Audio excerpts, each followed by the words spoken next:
भगवान श्री कृष्ण ने अपने पैर उठा के जब देखने लगे तो उस पत्ते के बीच में भी छेद हो रखा था। सभी को जय श्री श्याम।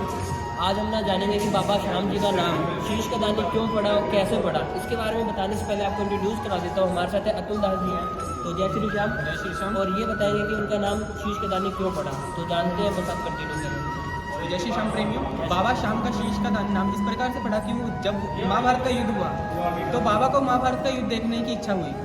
उस समय भगवान कृष्ण को पता लग चुका था कि बर्बरी के पास 3 बाण आ चुके हैं और 3 बाण में ही वो पूरे युद्ध का सर्वनाश कर सकते हैं। इसीलिए उन्होंने सबसे पहले क्या किया कि अपने नीले पर सवार होकर कुरुक्षेत्र की ओर प्रस्थान किया।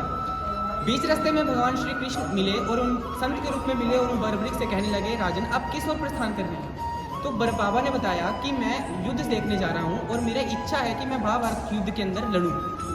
और कहने लगे कि मैं पूरे युद्ध का सर्वनाश 3 प्रहार में कर सकता हूँ। तो संत ने कहा कि मैं नहीं इस पर यकीन करता, मुझे इसका प्रमाण चाहिए। तो उस समय एक पीपल का पेड़ था, उस पीपल के पेड़ के नीचे बाबा और भगवान श्री कृष्ण जो संत के रूप में थे, दोनों जने वहाँ पर खड़े हो गए। तो उनसे कहने लगे कि आपको मैं एक ही बाण में जितने पत्ते हैं उन सभी को लक्ष्य भेद कर सभी के पत्तों के बीच में मैं छेद कर सकता हूँ। तो संत को उनकी बात पे यकीन नहीं हुआ, तो उनको कहने लगे, उन्होंने क्या किया, अपने एक पत्ते को अपने पैर के नीचे दबा लिया। तो जिस प्रकार से बाबा ने सबसे पहले जो प्रहार किया तो सभी पत्तों को लक्ष्य भेद कर और सभी के जितने पीपल के पत्ते थे उन सभी पर मोरे आ गए, उन सभी के बीच में छेद हो चुके थे। उसके बाद बाबा कहने लगे कि तुमने सभी के पत्तों को भेद कर दिया। कहते हैं हाँ बिल्कुल, मैंने सभी पत्तों के बीच में मैंने छेद कर दिया है। तब भगवान श्री कृष्ण ने अपने पैर उठा के जब देखने लगे तो उस पत्ते के बीच में भी छेद हो रखा था। तब भगवान श्री कृष्ण अपने असल रूप में आए और कहने लगे, बर्बरी मैं तुमसे एक बात कहना चाहता हूँ। तो बाबा ने कहा कि हाँ प्रभु कहिए, कि मैंने तुम्हें शिक्षा दी, तुम्हें इस लायक बनाया कि तुम 3 बाण हासिल कर सको, तो मुझे बदले में तुमसे गुरु दक्षिणा चाहिए। तो गुरु दक्षिणा के अंदर भगवान श्री कृष्ण ने बाबा का शीश दान में मांग लिया। तो हंसते हंसते बाबा ने अपना शीश भगवान के चरणों में समर्पित कर दिया, उन्हें दान कर दिया।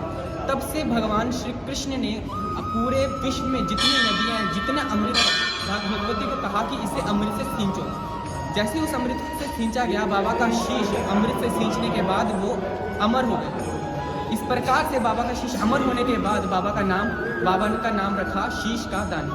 तब से बाबा को शीश के दानी से नाम से जाना जाता है और शीश के अंदर ही भगवान श्याम का पूजन किया जाता है। भगवान कृष्ण ने बाबा को नाम दिया श्याम नाम से बाबा का गुणगान होता है। श्याम जगत में बाबा के अनेकों मंदिर हैं जिसमें बाबा श्याम का शीश विराजमान है और आज तक बाबा का कलयुग के अंदर पूरे विश्व में तकरीबन करोड़ों मंदिर हैं और करोड़ों मंदिरों में बाबा पूजनीय हैं। पूरे कलयुग के अंदर ऐसा कोई भक्त नहीं होगा जो खाटू जाता ना होगा, जो बाबा का दर्शन पाता ना होगा, जो बाबा का गुणगान ना करता होगा। आज पूरे जगत में मुझे जो नाम मिला है या पूरे विश्व में जिसने जितना नाम कमाया वो सारा मेरे बाबा की वजह से। श्याम जगत में जितने लोग आते हैं वो बाबा का गुणगान करते हैं और हारे से छुटकारा पाते हैं, क्योंकि बाबा हारे का सहारा है। जय श्री कृष्ण। तो अच्छा लगा इनसे बात करके, और आपको जानने को कुछ मिला होगा बाबा का नाम शीश का दानी क्यों पड़ा। आप बेहतरीन से आप समझ चुके होंगे कि आप जय श्री श्याम।